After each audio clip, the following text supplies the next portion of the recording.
इस क्वेश्चन में कहा गया है ए triangle is formed by the tangents at the points 2 2 on the curve this and this, and the third line is x plus y plus 2 equal 0, and if r is the radius of its circumcircle then r square is equal to dash। कहने का मतलब है कि एक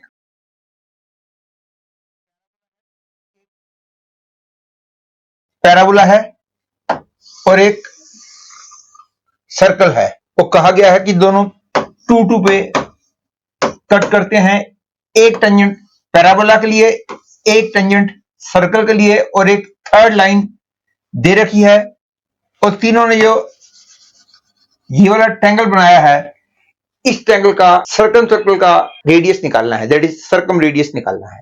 तो सबसे पहले मैं पैराबोला के लिए 2 2 पे टेंजेंट निकालूंगा, और हम जानते हैं किसी कर्व के लिए x1 पे टेंजेंट निकालने का प्रोसीजर होता है कि x की जगह x(x1), y की जगह y/1, x की जगह x plus x1/2, y की जगह y plus y1/2 करते हैं। उसी प्रोसीजर को यूज करते हुए equation of tangent at the point 2 2 to this parabola will become 2y is equal to 2 into x plus 2 by 2, that is 2y is equal to x plus 2, that is I get x minus 2y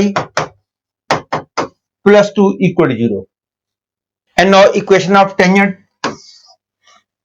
to this circle at the point 2 2 will become 2x plus 2y is equal to 4 into x plus 2 by 2, that is 2x plus 2y is equal to 2x plus 4, that is I get y equal to 2। एक tangent ये हो गई, एक tangent ये हो गई, मतलब कि ट्रायंगल की ये दोनों साइड्स हो गई, और तीसरी साइड हमको x plus y plus 2 equal 0 दे रखी है। तो जो ट्रायंगल बना उसकी एक साइड होगी x plus y plus 2 equal 0, एक साइड होगी y equal to, एक साइड होगी x minus 2y plus 2 equal 0। तो क्योंकि ये साइड बहुत सिंपल सी है, इसलिए इन दोनों वर्टेक्स को निकालना बहुत ही आसान है। y coordinate will be surely 2, and इसमें y की वैल्यू 2 रखी तो x की वैल्यू आ गई -4, इसमें y की वैल्यू 2 रखी तो x की वैल्यू आ गई 2, y की वैल्यू 2। तो दो वर्टिसेस तो ट्रायंगल के निकल गए। तीसरा वर्टेक्स निकालना बिल्कुल आसान है, इन दोनों को सॉल्व करेंगे तो हमको तीसरा वर्टेक्स मिल जाएगा। Subtracting these two I get y coordinate 0 and x coordinate automatically becomes -2। और अब जब तीनों वर्टेक्स मिल चुके हैं तो सर्कम रेडियस निकालने के लिए या तो मैं ऐसा करूं कि इन तीनों पॉइंटों से होकर जाने वाले सर्कल की इक्वेशन निकालूं और वहां से मैं रेडियस निकालूं, जो कि लेंथी होगा। अपने ट्रिग्नोमेट्री में एक फॉर्मूला पढ़ा होगा, radius of circum circle is also equal to ABC upon 4 delta. और तीनों साइड्स की लेंथ निकालना तो बिल्कुल ही आसान है, और एरिया ऑफ ट्रायंगल निकालना भी आसान है। यहाँ पे एरिया ऑफ ट्रायंगल निकालने के लिए आप तीनों वर्टेक्स को यूज करके एरिया निकाल तो सकते हो, लेकिन यहाँ पे एरिया और भी ज्यादा आसानी से निकल सकता है, क्योंकि ध्यान दीजिए कि एक लाइन y इक्वल 2 है, मतलब कि एक लाइन तो हो गई y equal 2, that is parallel to x axis. उसके बाद एक पॉइंट है -4 2, दूसरा है 2 2। -4 2 is somewhere here,